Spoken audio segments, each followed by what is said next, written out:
Hello friends, welcome friends. जैसे आप सभी लोग जानते हैं कि हम लोग Bihar SSC second inter level exam के लिए एडुटेरिया का जो नया प्रैक्टिस बुक आया हुआ है उसको हम लोग कवर कर रहे हैं। यहाँ पर आप देख भी सकते हैं एडुटेरिया बीएसएससी द्वितीय इंटर स्तरीय संयुक्त प्रतियोगिता परीक्षा 2023 और इस बुक में टोटल 15 मॉडल प्रैक्टिस सेट्स दिए गए हैं। आज हम लोग सेट नंबर 9 को पूरी डिटेल में एक्सप्लेनेशन के साथ कवर करने वाले हैं। इससे पहले ऑलरेडी मैंने आपको सेट नंबर 1 से लेकर के सेट नंबर 8 तक को पूरी डिटेल में कवर कराया हुआ है। अगर आपने इनको नहीं देखा है तो ज़रूर देख लीजिएगा। इन सभी वीडियोज़ का लिंक आपको आज के इस सेशन के डिस्क्रिप्शन बॉक्स में मिल जाएंगे। फ्रेंड्स, अगर आप चैनल पर पहली बार विजिट कर रहे हैं और Bihar SSC second inter level exam की बेहतरीन तरीके से तैयारी करना चाहते हैं तो चैनल को ज़रूर सब्सक्राइब कर लीजिए और जो बगल में बेल आइकन है, घंटी का निशान है, उसको भी दबा लीजिए ताकि जब भी Bihar SSC second inter level exam से संबंधित कोई भी इंपॉर्टेंट वीडियो अपलोड किया जाए तो उसका नोटिफिकेशन सबसे पहले आपके पास पहुंच जाए। तो चलिए फ्रेंड्स, बिना देरी किए हुए सेशन आज के स्टार्ट करते हैं। एक बार सभी लोग प्लीज़ सेशन को लाइक कर दीजिए और जब सेशन समाप्त हो जाएगा तो इसे कम से कम एक ग्रुप में ज़रूर ही शेयर कर दीजिएगा। तो फ्रेंड्स, जैसे मैंने आपको बताया है कि आज इस सेशन में हम लोग BSSC second inter level exam के लिए एडुटेरिया का जो नया प्रैक्टिस बुक आया हुआ है, यहाँ पर आप देख भी सकते हैं बीएसएससी इंटर स्तरीय प्रैक्टिस सेट्स सेट नंबर 9 को आज हम पूरी डिटेल में एक्सप्लेनेशन के साथ कवर करने वाले हैं।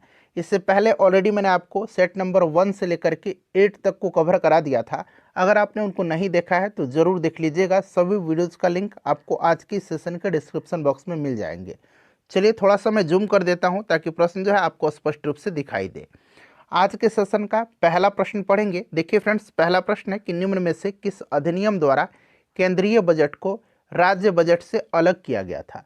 अगर आप आंसर पहले से जानते हैं तो आंसर कमेंट बॉक्स में देकर के बताते चलेंगे। इससे क्या होगा कि आपका रिवीजन होते चलेगा और साथ ही साथ जो भी मैं एक्सप्लेन करूँगा उसको भी ध्यानपूर्वक अवश्य सुनेंगे। इस तरह से एक प्रश्न के साथ साथ आपके 2 से 3 प्रश्न जो है कवर होते चलेंगे। अब यहाँ पर ध्यान दीजिएगा, किस अधिनियम द्वारा केंद्रीय बजट को राज्य बजट से अलग किया गया था। तो फ्रेंड्स, ऑप्शन नंबर बी हो जाएगा भारत शासन अधिनियम 1919 के द्वारा।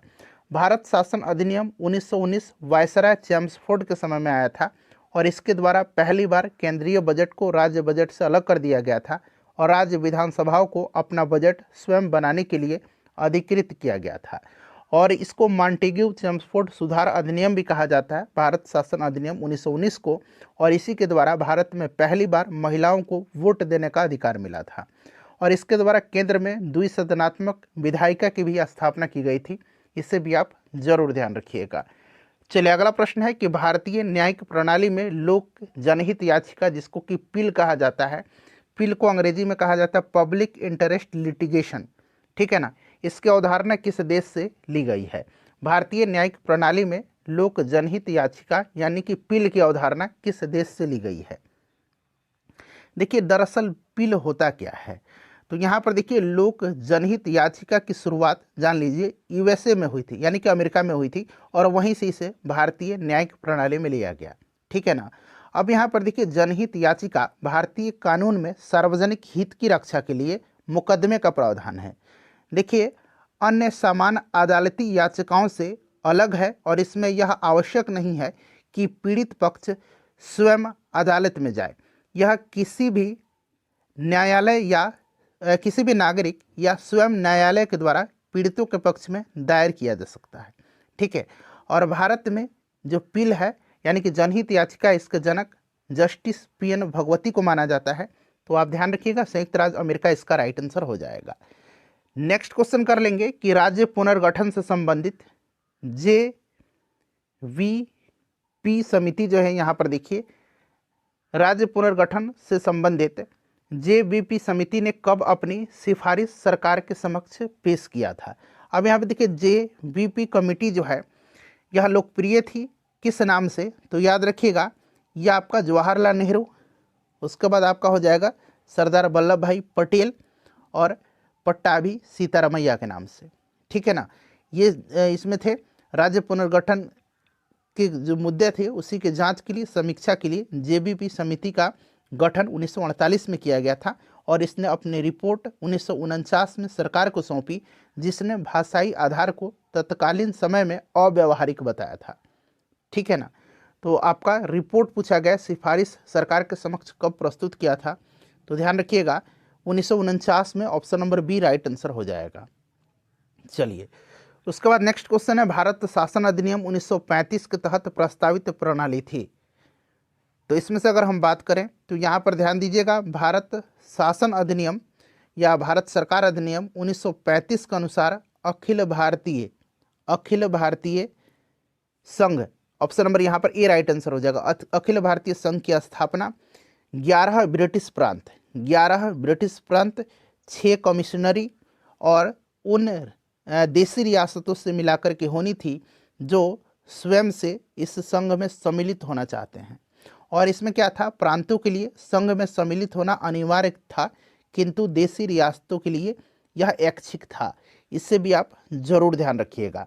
और देखिए, भारत शासन अधिनियम 1935 की कुछ विशेषताएं मैं आपको बता रहा हूं, जैसे कि प्रांतीय स्वायत्तता, केंद्र में द्वैध शासन की स्थापना, संघीय न्यायालय, ठीक है ना, ये सब आप ध्यान रखिएगा।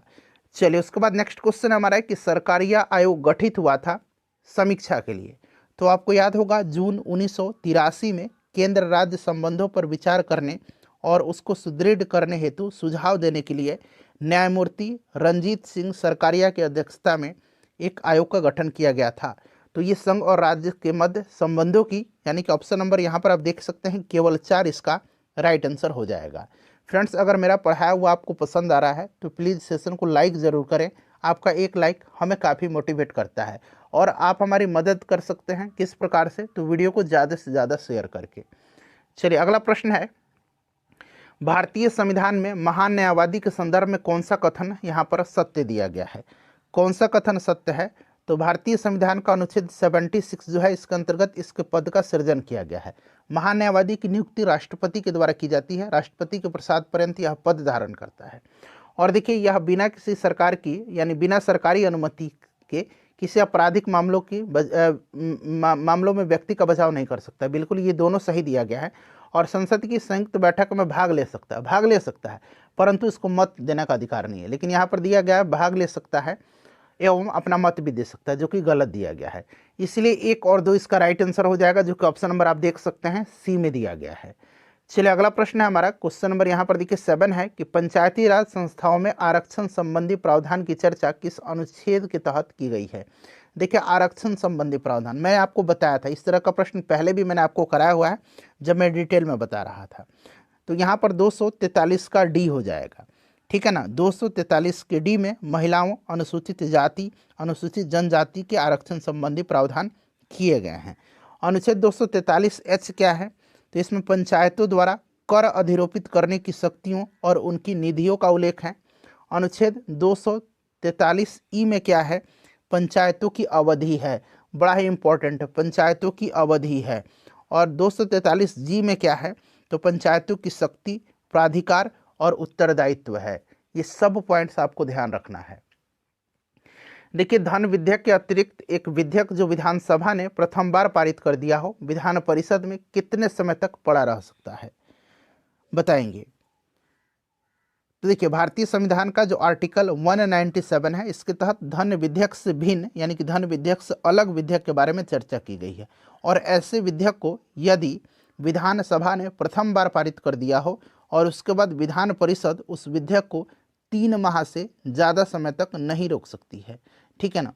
तो यहाँ पर ऑप्शन नंबर बी हो जाएगा 3 माह। अगला प्रश्न है कि अक्टूबर 1934 में कहाँ कांग्रेस समाजवादी पार्टी की स्थापना की गई थी? कांग्रेस सोशलिस्ट पार्टी की स्थापना 1934 में आपको याद होगा पटना में किया गया था। जयप्रकाश नारायण, आचार्य नरेंद्र देव, मीनू मासानी, राम मनोहर लोहिया, इन सब प्रमुख नेताओं के सहायता से। और आपको पता है इसके अध्यक्ष आचार्य नरेंद्र देव थे और सचिव जयप्रकाश नारायण जी थे। तो यहाँ पर पटना राइट आंसर हो जाएगा। उसके बाद देखिएगा कि रेड क्लिफ समिति किसके द्वारा नियुक्त की गई थी, किसके लिए नियुक्त की गई थी? किसके लिए रेड क्लिफ समिति नियुक्त की गई थी? तो रेड क्लिफ समिति की नियुक्ति तत्कालीन वायसराय लॉर्ड माउंटबेटन के द्वारा 1947 में किया गया था। और इस समिति में कांग्रेस और मुस्लिम लीग के द्वारा नामित 2-2 सदस्य भी थे। और इसी समिति की अनुशंसा पर भारत और पाकिस्तान के बीच जो सीमा का निर्धारण किया गया था, रेड क्लिफ रेखा, आपको याद होगा, ठीक है ना। तो यहाँ पर राइट आंसर ऑप्शन नंबर यहाँ पर देखिए डी हो जाएगा, भारत और पाकिस्तान के बीच सीमाओं को निर्धारित करने के लिए। नेक्स्ट क्वेश्चन है कि guilty man of India's partition पुस्तक के लेखक कौन है। Guilty man of India's partition के लेखक कौन है, तो इसको लिखा है राम मनोहर लोहिया जी ने। राम मनोहर लोहिया जी ने लिखा है। अच्छा, राजेंद्र प्रसाद जी की एक पुस्तक है जो बार बार आजकल पूछा जा रहा है, Mahatma Gandhi and Bihar some reminiscence. ठीक है ना, याद रखिएगा, Mahatma Gandhi and Bihar some reminiscence. Clear ना। चलिए, उसके बाद देखिएगा किस वर्ष दास्ता को अपराध घोषित किया गया था। अच्छा, दास्ता जो था यह आपको याद होगा 1843 के एक्ट के द्वारा जो है भारत में जो तत्कालीन गवर्नर जनरल था लॉर्ड एलनबरो, इसी ने दास प्रथा को उन्मूलित किया था, उन्मूलन किया था इसका। और 1860 ईस्वी में 1860 में भारतीय दंड संहिता के अंतर्गत दास्ता को अपराध घोषित किया गया। ठीक है ना, तो 1860 यहाँ पर राइट आंसर हो जाएगा। कांग्रेस के किस स्थान पर हुए अधिवेशन में गोपाल कृष्ण गोखले को विपक्ष की नेता की उपाधि दी गई थी, तो ये आपका बनारस में हुआ था 1905 में। ठीक है ना, और इसकी अध्यक्षता इन्होंने ही किया था। और इस अधिवेशन में बंग भंग की निंदा की गई और इसी अधिवेशन में स्वराज पर चर्चा के दौरान गोपाल कृष्ण गोखले जी को विपक्ष के नेता की उपाधि भी दी गई थी। गांधी जी द्वारा रॉलेट एक्ट के विरोध में कब पूरे देश में हड़ताल का आयोजन किया गया था। रॉलेट एक्ट लागू हुआ था 19 मार्च 1919 को, 19 मार्च 1919 को। ठीक है ना, ध्यान रखिएगा। और देखिए, इसी के कारण गांधी जी ने जो है पूरे देशव्यापी हड़ताल का आह्वान किया था और इन्होंने जो है हड़ताल का आयोजन किया था कब, तो 6 अप्रैल 1919 को, 6 अप्रैल 1919 को। अच्छा, जो अमृतसर में जालियांवाला बाग हत्याकांड हुआ था वो कब हुआ था, तो 13 अप्रैल 1919 को। ये भी आप ध्यान रखिएगा। चलिए, अगला प्रश्न है हमारा कि भारत सरकार अधिनियम 1935 को गुलामी का अधिकार पत्र यानी कि गुलामी का दास्ता आप कह सकते हैं, किसने कहा था। तो ये आपको भी याद होगा, पंडित जवाहरलाल नेहरू जी ने कहा था। ठीक है ना, पंडित जवाहरलाल नेहरू राइट आंसर हो जाएगा। अच्छा, बिहार में लोटा विद्रोह हुआ था, किस स्थान पर हुआ था। 1856 में लोटा विद्रोह हुआ था और कहाँ पर हुआ था, तो फ्रेंड्स 1856 में लोटा विद्रोह जो है ये मुजफ्फरपुर में हुआ था। क्यों हुआ था, तो वहाँ के जो जेल के कैदी थे पहले उनको पीतल के लोटा दिया जाता था, बाद में पीतल के स्थान पर मिट्टी का लोटा दिया जाने लगा, जिसके कारण उन्होंने विद्रोह किया था। मुजफ्फरपुर राइट आंसर हो जाएगा।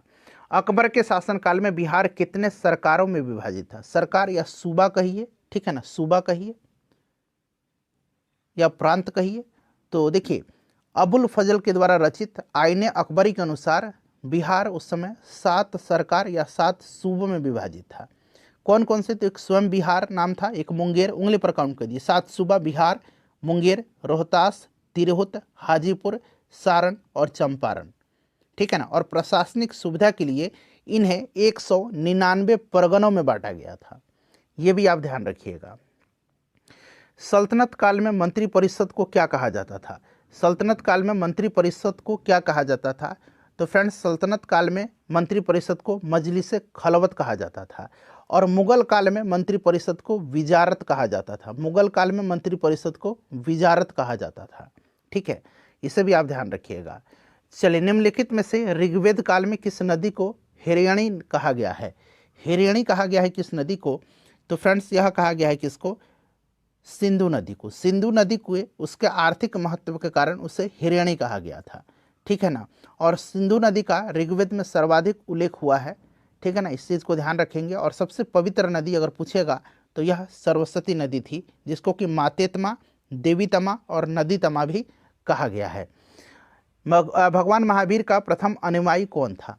भगवान महावीर के बारे में आपको पता भी होगा, बताने की आवश्यकता नहीं है। जैन धर्म के आखिरी और 24वें तीर्थंकर थे। ठीक है ना, 540 ईसा पूर्व में कुंडग्राम वैशाली में इनका जन्म हुआ था। क्लियर। और पूछा गया है कि प्रथम अनुयायी जो थे इनके स्वयं दामाद थे। इनकी पुत्री का नाम जो था ना महावीर जी का, इनकी पुत्री का नाम था अनुजा प्रियदर्शनी और इन्हीं के पति थे जामिल, जो भगवान महावीर के प्रथम अनुयायी हुए थे, शिष्य हुए थे। अच्छा, प्रथम जैन भिक्षुणी कौन थी, अगर प्रश्न पूछा जाए प्रथम जैन भिक्षुणी कौन थी, तो ये चंपा थी, याद रखिएगा। ठीक है ना, चंपा प्रथम जैन भिक्षुणी थी। जब ग्रीनविच में दोपहर का 1 बजा हो, जरा ध्यान दीजिएगा, ग्रीनविच में दोपहर का 1 बजा हो, उस समय भारत का मानक समय क्या होगा। देखिए, अब आपको पहले मैं बता देता हूँ कि ग्रीनविच मेरिडियन टाइम जो है GMT 0 डिग्री देशांतर पर स्थित है। क्लियर। भारत का जो है ग्रीनविच से कितना 82.5 डिग्री पूर्व में स्थित है भारत में।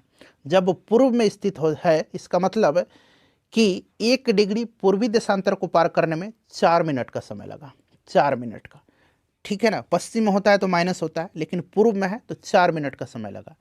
क्लियर। अब ये 0 डिग्री पर है कौन, ग्रीनविच मेरिडियन टाइम, और भारत 82.5 डिग्री जो है पूर्वी देशांतर पर स्थित है। तो इसका मतलब है आप क्या करेंगे, 1 डिग्री में 4 मिनट का समय लगा, चूंकि 0 पर है ना, तो 82.5 डिग्री पर कितना समय लगेगा, तो 82.5 को आप 4 से मल्टीप्लाई करेंगे तो 5 चौक 20, ठीक है, 4 दूना 8 और 2 10, यहाँ डेसिमल दीजिए, 4 दूना 8 2 10 और 8 चौका 32 और 1 33, यानी कि 330 मिनट। इसको घंटा में बदलिए, तो वैसे आप जब घंटा में बदलेंगे इसको तो आप देख सकते हैं कि इसको कैसे हो जाएगा, 60 मिनट में 1 घंटा होता है। तो वैसे भी आपका यहाँ पर देखेंगे तो 5 घंटा हो जाएगा 300 मिनट, और फिर यहाँ पर देखिए 30 मिनट और बच गया, तो 5 घंटा 30 मिनट आगे है। तो यानी कि 1 बज रहा है, तो आगे आप जोड़ लीजिए तो 5 1 6, 6:30 बज जाएगा इंडिया में। तो यहाँ पर आप देख सकते हैं दोपहर का है तो शाम के 6:30 बजेगा, जो कि कहाँ पर दिया गया, शाम 6:30 बजे। आई होप कि आपको क्लियर हो गया होगा। उसके बाद देखिए पृथ्वी की अपने कक्ष में सूर्य से निकटतम दूरी को क्या कहते हैं। निकटतम दूरी और एक अधिकतम दूरी होता है। निकटतम दूरी होता है 3 जनवरी के दिन, जिसको कि हम लोग उपसौर कहते हैं, और अधिकतम दूरी होता है कब, तो ये 4 जुलाई के दिन होता है, इसको हम लोग कहते हैं अपसौर। दोनों को ध्यान रखिएगा, निकटतम 3 जनवरी के दिन उपसौर कहा जाता है, अधिकतम 4 जुलाई के दिन इसको अपसौर कहा जाता है। दक्षिणी भारत की सर्वोच्च शिखर का नाम क्या है, सिंपल सा क्वेश्चन, अनाईमुडी है और यह अन्नामलाई पर्वत पर स्थित है। दूसरा सबसे ऊंचा चोटी दक्षिण भारत का पूछता तो डोडा बेटा होता, सर्वोच्च जो है ये अनाईमुडी है। निम्नलिखित में से कौन सी नदी भ्रंश घाटी से प्रवाहित होती है, भ्रंश घाटी से प्रवाहित होती है नर्मदा और ताप्ती नदी। और नर्मदा और ताप्ती जो है ना डेल्टा का निर्माण नहीं करती हैं, डेल्टा का निर्माण ये नदियां नहीं करती हैं, ये एस्चुरी का निर्माण करती है, ये एस्चुरी का निर्माण करती हैं, ठीक है ना, ध्यान रखिएगा। यहाँ पर देखिए नर्मदा दिया गया है। नेक्स्ट क्वेश्चन है हमारा, और नर्मदा नदी पर आपको पता है कि कौन सा जलप्रपात है, धुआंधार जलप्रपात। सूची दिया गया है, मिलान करना, एक तरफ समुद्री जलधाराएं हैं, दूसरी तरफ किस महासागर से ये संबंधित है। तो अग्लुहास ये हिंद महासागर की जलधारा है, एलेनिनो जो है ये दक्षिणी प्रशांत की है, ठीक है, यहाँ पर दिया गया है, और क्यूरेशियो जो है ये उत्तरी प्रशांत की है, और बेंगुएला जो है ये दक्षिणी अटलांटिका की है। तो इस तरह से मिला लीजिएगा, 1 4 3 2 राइट आंसर हो जाएगा, 1 4 3 2 यहाँ पर देखिए दिख रहा है आपको। नेक्स्ट क्वेश्चन है कि बुशमैन प्रजाति कहाँ पर पाए जाते हैं, बुशमैन प्रजाति जो है ये कहाँ पर पाए जाते हैं, तो फ्रेंड्स ये कालाहारी रेगिस्तान में, कालाहारी मरुस्थल जो है वहाँ पर, ठीक है। और एक पिग्मी जनजाति है, पिग्मी जनजाति कांगो बेसिन में पाए जाते हैं, ये भी आपको याद भी होगा, ठीक है। चलिए उसके बाद नेक्स्ट क्वेश्चन है हमारा कि वह कौन सी नदी है जिसका उद्गम एवं मुहाना भारतीय गणराज्य में है, भारतीय गणराज्य में है, कौन सी नदी है बताइए। तो इसमें से अगर हम देखें तो यहाँ पर देखिए ब्रह्मपुत्र, सतलज और सिंधु, इनका उद्गम तिब्बत में है जो कि चीन का क्षेत्र है। तो भारत में गोदावरी का हो जाएगा। गोदावरी का उद्गम कहाँ से है, तो फ्रेंड्स आपको याद होगा नासिक, जो महाराष्ट्र में नासिक है, जो त्रयंबकम पहाड़ी है वहीं से यह निकलती है, ठीक है ना। चलिए अगला प्रश्न हमारा कि प्रमुख मत्स्य क्षेत्र ग्रैंड बैंक स्थित है। ग्रैंड बैंक जो है यह विश्व में सबसे संपन्न मछली पकड़ने का एक क्षेत्र है, एरिया है, और यह उत्तरी अटलांटिक महासागर में स्थित है, ठीक है ना, उत्तरी अटलांटिक महासागर में स्थित है। तो यहाँ पर देखिएगा उत्तरी अटलांटिक महासागर, ऑप्शन सी हो जाएगा, उत्तर अटलांटिक महासागर में। निम्नलिखित में से कौन सी मुद्रा या मुद्राएं कृत्रिम समझी जाती है, कृत्रिम कौन सी मुद्रा समझी जाती हैं, तो देखिए ऐसी मुद्रा जो चलन में नहीं होती है तथा केवल लेखांकन उद्देश्य के लिए होती है, उनको कृत्रिम मुद्रा कहा जाता है। और इसमें से कृत्रिम मुद्रा जो है ये SDR है, जिसको कि स्पेशल ड्राइंग राइट्स कहा जाता है, और इसे पेपर गोल्ड के नाम से भी जाना जाता है। SDR जो है एक ऐसी मुद्रा है जो इंटरनेशनल मॉनेटरी फंड के लेन देन के लेखांकन के इस्तेमाल होती है, ठीक है ना। तो यहाँ पर SDR हो जाएगा। यहाँ पर आप देख रहे हैं ADR, ADR का मतलब है अमेरिकन डिपॉजिटरी रिसिप्ट्स, ठीक है, और GDR का मतलब होता है ग्लोबल डिपॉजिटरी रिसिप्ट्स, ठीक है ना। तो ये सब ध्यान रखिएगा। भारतवर्ष में सिक्कों की ढलाई होती है, तो भारत में सिक्कों की ढलाई जो होती है, भारत में मुंबई, कलकत्ता और हैदराबाद में टकसाल हैं, यानी कि सिक्के की ढलाई होती है, ठीक है ना। इसके बाद जो है नोएडा में भी एक टकसाल स्थापित किया गया है, तो इसे भी आप ध्यान रखिएगा। मुंबई, कोलकाता, हैदराबाद, नोएडा में भी टकसाल है। बाजार के अस्तित्व के लिए सबसे अनिवार्य क्या है? बाजार के अस्तित्व के लिए सबसे अनिवार्य क्या है? तो बाजार क्या होता है? वैसा जगह है जहाँ पर वस्तुओं और सेवाओं का क्रय विक्रय होता है, ठीक है ना। और आपको पता है कि बाजार के अस्तित्व के लिए कीमत सबसे आधारभूत तत्व होता है, ठीक है। तो ये कीमतें हो जाएगा ऑप्शन नंबर यहाँ पर सी। पीएम कुसुम योजना का उद्देश्य क्या है? पीएम कुसुम योजना यानी कि प्रधानमंत्री किसान ऊर्जा सुरक्षा उत्थान महाअभियान, ठीक है ना। और आपको याद होगा कि पीएम कुसुम योजना को 2019 में प्रारंभ किया गया था किसानों को डीजल और किरोसिन पर निर्भरता समाप्त करने के लिए, और जो सोलर पंप सेट हैं यानी कि पंप सेट को सौर ऊर्जा से जोड़ने के लिए। तो ऑप्शन नंबर यहाँ पर डी राइट आंसर हो जाएगा। 2019 में जो है इसको आरंभ किया गया था। नेक्स्ट क्वेश्चन है हमारा कि निम्नलिखित में से कौन सा एक बेरोजगारी के लिए उत्तरदायी नहीं है? बेरोजगारी के लिए उत्तरदायी नहीं है, सिंपल सा क्वेश्चन है। प्रति व्यक्ति आय में वृद्धि होगा, निश्चित रूप से बेरोजगारी नहीं होगी। चलो उसके बाद देखिएगा कि बिहार में पंचायत निकायों में महिलाओं को 50% आरक्षण किस वर्ष प्रदान किया गया था? बिहार ऐसा पहला राज्य था जिसने पंचायत निकायों में महिलाओं को 50% रिजर्वेशन दिया था 2006 में, ठीक है ना, 2006 में। और अभी मैंने आपको बताया था कि संविधान का 243 डी जो है इसमें जो है आरक्षण है, पंचायत में आरक्षण, ठीक है ना। चलिए 2006 राइट आंसर हो जाएगा।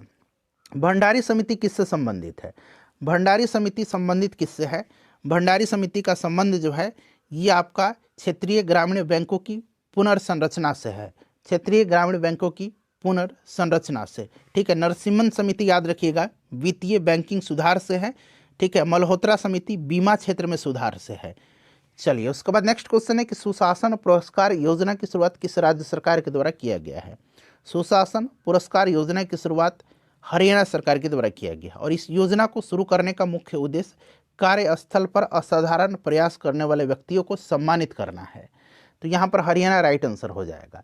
रिफॉर्म नेशन पुस्तक के लेखक कौन है?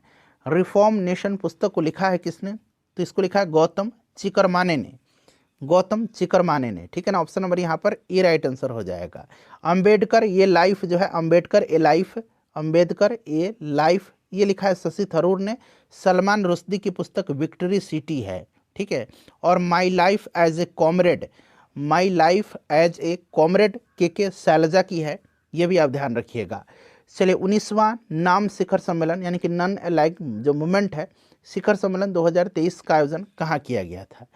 तो देखिए इसका आयोजन अब 2024 में होने वाला है, कहाँ पर? तो युगांडा की राजधानी कंपाला में, युगांडा की राजधानी कंपाला में। इससे पहले वाला हुआ था ये कहाँ पर हुआ था? अजरबैजान के बाकू में हुआ था। अच्छा अभी जो होने वाला है इसमें भारत की तरफ से विदेश मंत्री एस जयशंकर भाग लेंगे। अर्जुन अवार्ड 2023 से सम्मानित तरुण ढिल्लों का संबंध किस खेल से है? तरुण ढिल्लों को अर्जुन पुरस्कार 2023 में दिया गया था, और 25 खिलाड़ियों को अर्जुन पुरस्कार दिया गया था पिछले साल, और तरुण ढिल्लों का संबंध पैरा बैडमिंटन से है। तो यहाँ पर देखिएगा पैरा बैडमिंटन राइट आंसर हो जाएगा। मैन बुकर अंतर्राष्ट्रीय पुरस्कार, देखिए एक आपका इंटरनेशनल बुकर प्राइज है जो कि यहाँ पर प्रश्न में पूछा गया, इंटरनेशनल बुकर प्राइज, और एक बुकर प्राइज है, केवल बुकर प्राइज लिखा रहेगा, एक केवल बुकर प्राइज लिखा रहेगा, ठीक है। और एक इंटरनेशनल लिखा रहेगा जैसे यहाँ पर लिखा गया है। जॉर्जी गोस्पंदिनोव को सम्मानित किया गया, आपको पता है, ठीक है। और बुकर पुरस्कार 2023 यानी कि बुकर प्राइज 2023 पॉल लिंच को दिया गया है। पॉल लिंच आयरलैंड के हैं, आयरिश लेखक हैं पॉल लिंच, और उनको प्रोफेट सॉन्ग के लिए बुकर पुरस्कार 2023 दिया गया पॉल लिंच को, यहाँ मैं लिख देता हूँ पॉल लिंच को। और अंतर्राष्ट्रीय बुकर पुरस्कार दिया गया है जॉर्जी गोस्पंदिनोव को, ये बुल्गारिया की हैं, और इनकी जो रचना है टाइम शेल्टर के लिए इनको दिया गया है, ऑप्शन बी। तो दोनों ध्यान रखिएगा। वैश्विक आतंकवाद सूचकांक 2023 में कौन सा देश शीर्ष पर है? वैश्विक आतंकवाद सूचकांक जर्मन वाच के द्वारा जारी किया जाता है। भारत का स्थान इसमें 13वां है, पहले स्थान पर इसमें कौन सा देश? अफगानिस्तान है, अफगानिस्तान राइट आंसर होगा। नेक्स्ट क्वेश्चन यहाँ से देखेंगे कि उच्च शिक्षण संस्थाओं की रैंकिंग में किस सर्वश्रेष्ठ विश्वविद्यालय का खिताब दिया गया है? तो देखिए जून 2023 में नेशनल इंस्टीट्यूशनल रैंकिंग फ्रेमवर्क के अंतर्गत भारत में उच्च शिक्षण संस्थानों की रैंकिंग जारी की गई है और जिसके तहत सर्वश्रेष्ठ विश्वविद्यालय का खिताब भारतीय विज्ञान संस्थान बेंगलुरु को दिया गया है। तो यहाँ पर देखिए IISc Bengaluru one web India 2 उपग्रह को किस प्रक्षेपण यान के द्वारा प्रक्षेपित किया गया, वन वेब इंडिया 2 को। तो देखिए इसको जो है लॉन्च किया गया था किस व्हीकल से, तो LVM3 से इसको लॉन्च किया गया है। अब जरा सा यहाँ पर क्लियर कर दीजिए देता हूँ मैं। देखिए LVM3M4 से चंद्रयान 3 को लॉन्च किया गया था, तो इसे भी ध्यान रखिएगा, ठीक है ना। चलिए, पापुआ न्यू गिनी के नए प्रधानमंत्री कौन बने हैं, तो पापुआ न्यू गिनी के प्रधानमंत्री हैं जेम्स मारेपे, ठीक है ना। और पापुआ न्यू गिनी की राजधानी पोर्ट मोरेस्बी है, पोर्ट मोरेस्बी याद रखिएगा, ठीक है ना। चलो उसके बाद देखिएगा, एशियन गेम्स 2023 में भारतीय महिला कबड्डी टीम ने कौन सा पदक जीता। एशियन गेम का आयोजन चीन में हुआ था, होंगजू में। अगला एशियन गेम होगा जापान में, और इसमें स्वर्ण पदक जीता है भारतीय महिला जो कबड्डी टीम है, इसी ने स्वर्ण पदक, ठीक है, चीनी ताइपे को हरा करके। चंद्रमा पर सॉफ्ट लैंडिंग करने वाला भारत विश्व का कौन सा देश बना है। देखिए सॉफ्ट लैंडिंग एक प्रश्न बनेगा, सॉफ्ट लैंडिंग करने वाला विश्व का कौन सा देश, और चंद्रमा के दक्षिणी ध्रुव पर पहुंचने वाला कौन सा देश बना है। तो देखिए सॉफ्ट लैंडिंग करने वाला भारत चौथा देश बना है, ठीक है ना, और दक्षिणी ध्रुव पर पहुंचने वाला पहला देश बना है, फर्स्ट कंट्री बना है दक्षिणी ध्रुव पर। और सॉफ्ट लैंडिंग करने वाला चौथा देश बना है। भारत से पहले रसिया, अमेरिका और चीन कर चुके हैं ऐसा कारनामा। पर्यावरण शब्द की उत्पत्ति जो है किस भाषा से हुई है, तो पर्यावरण शब्द की उत्पत्ति जो हुई है, यहाँ मैं लिखता हूँ ENVIRONNER,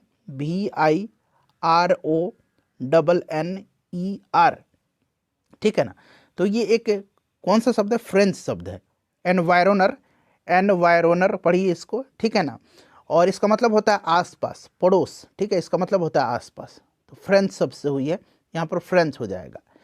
देखिए निम्न में से कौन कृष्णा नदी की सहायक नदी नहीं है।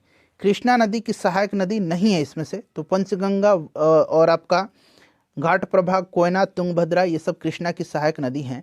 यहाँ पर देखिएगा वर्धा और पूर्णा जो है ये गोदावरी की सहायक नदी है, ध्यान रखिएगा। निम्नलिखित में से कहाँ सदाबहार वन पाए जाते हैं। सदाबहार वन जो है ये कहाँ पर पाए जाते हैं, तो पश्चिमी घाट, उत्तर पूर्वी भारत, अंडमान निकोबार द्वीप समूह में, ठीक है ना। तो यहाँ पर देखिए पश्चिमी घाट आपको ऑप्शन में मिल जाएगा। चलिए उसके बाद नेक्स्ट क्वेश्चन है हमारा कि लिबेरो जो है यह शब्दावली का संबंध किस खेल से है। तो लिबेरो जो शब्दावली है इसका संबंध वॉलीबॉल से है।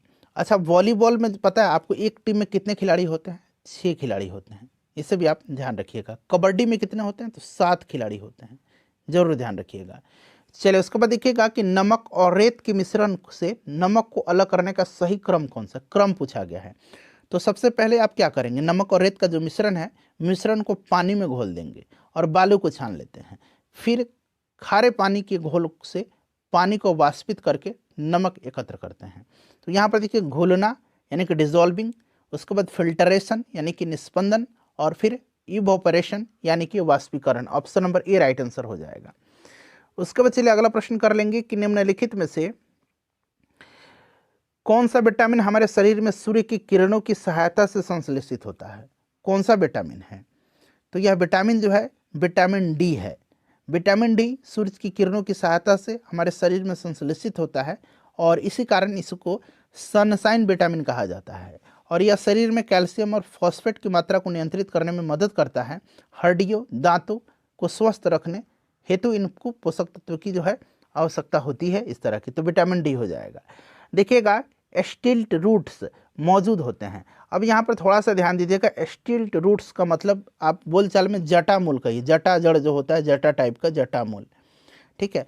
और अगर शुद्ध हिंदी की बात करें तो इसको अवस्तंभ मूल कहा जाता है, अवस्तंभ, ठीक है ना, अवस्तंभ मूल इसको कहा जाता है। ये होता क्या है, तो देखिए ये जो जटा जड़ें हैं यानी कि जो आपका स्टिल्ट रूट्स हैं वो निचले जो स्टेम है, निचले स्टेम नोड से ये उत्पन्न होती है और मिट्टी में गहरी हो जाती हैं। और इस प्रकार की जड़ आपने देखा होगा मक्का का पौधा गन्ना में और ज्वार में होता है। मक्का, गन्ना, ज्वार याद रखिएगा। तो यहाँ पर गन्ना और मक्का दिया गया है। नेक्स्ट क्वेश्चन है कि एक आवेशित चालक पर आवेश होता है। एक आवेशित चालक पर आवेश होता है। कोई भी आवेशित वस्तु है, चाहे वह धनावेशित हो या ऋणावेशित, एक विद्युत क्षेत्र बनाता है, यानी कि एक इलेक्ट्रिक फील्ड बनाता है जो अपने आसपास के स्थान में प्रवेश करता है। अतः आवेश चालक के बाहरी सतह पर होते हैं, ठीक है ना, बाहरी सतह इसका राइट आंसर हो जाएगा।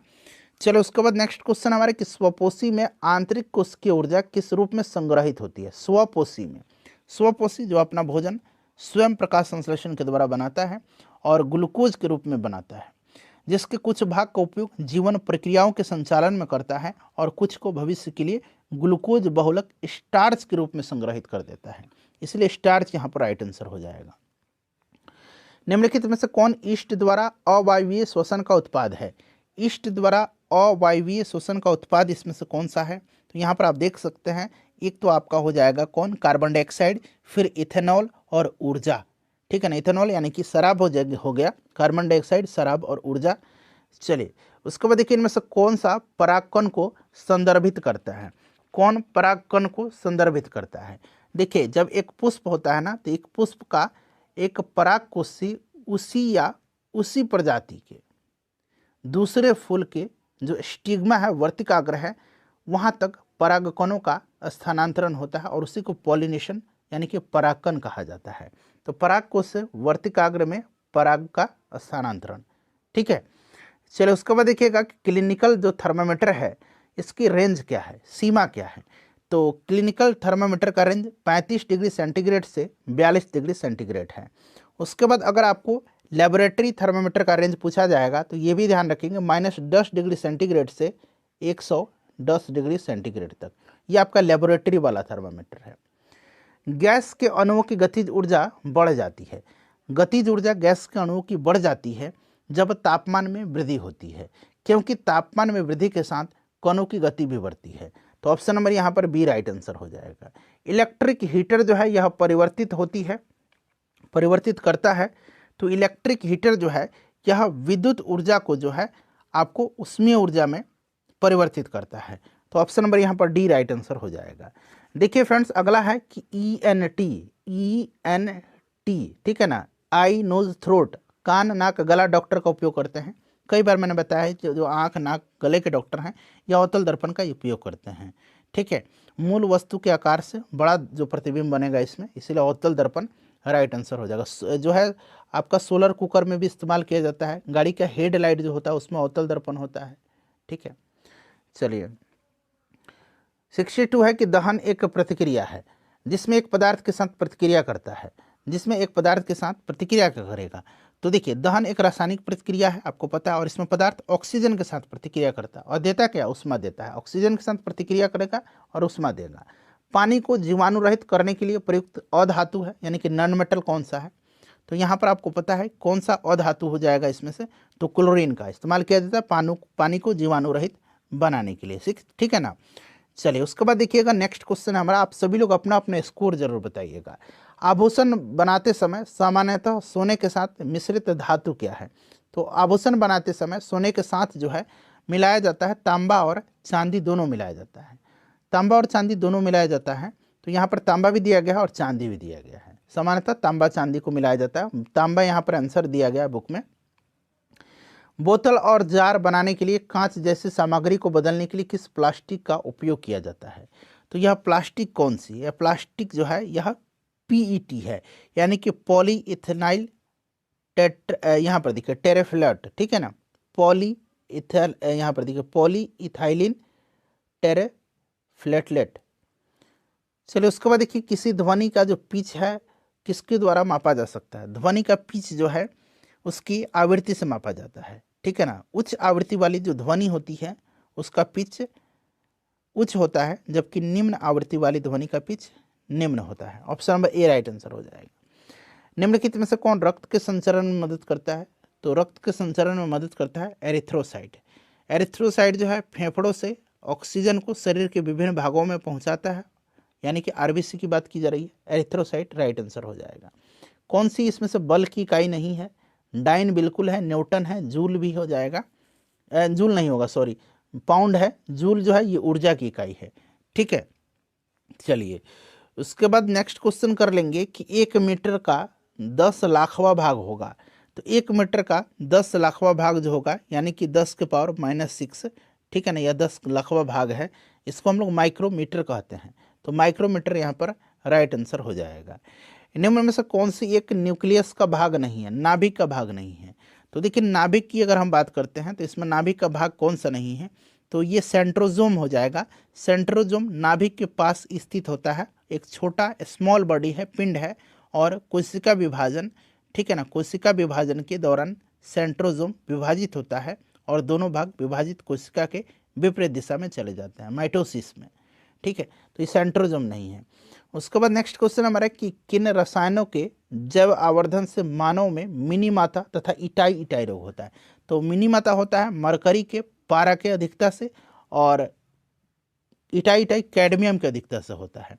तो पारा यानी कि मरकरी और कैडमियम देखिए कहाँ पर दिया गया है, तो सबसे पहले मरकरी और फिर कैडमियम, तो मरकरी और कैडमियम यहाँ पर देखिए, मरकरी और cadmium, option number A right answer हो जाएगा। पारा भी, ठीक है ना, मरकरी पारा देखी चीज़ है। निम्नलिखित में से कौन सा रोग वायु द्वारा संचारित होता है? वायु द्वारा संचारित इसमें से रोग आपका देख लीजिए, इसमें से एड्स तो नहीं होगा। उसके बाद क्षय रोग निमोनिया हो जाएगा, ठीक है ना, क्षय रोग निमोनिया यहाँ पर राइट आंसर हो जाएगा।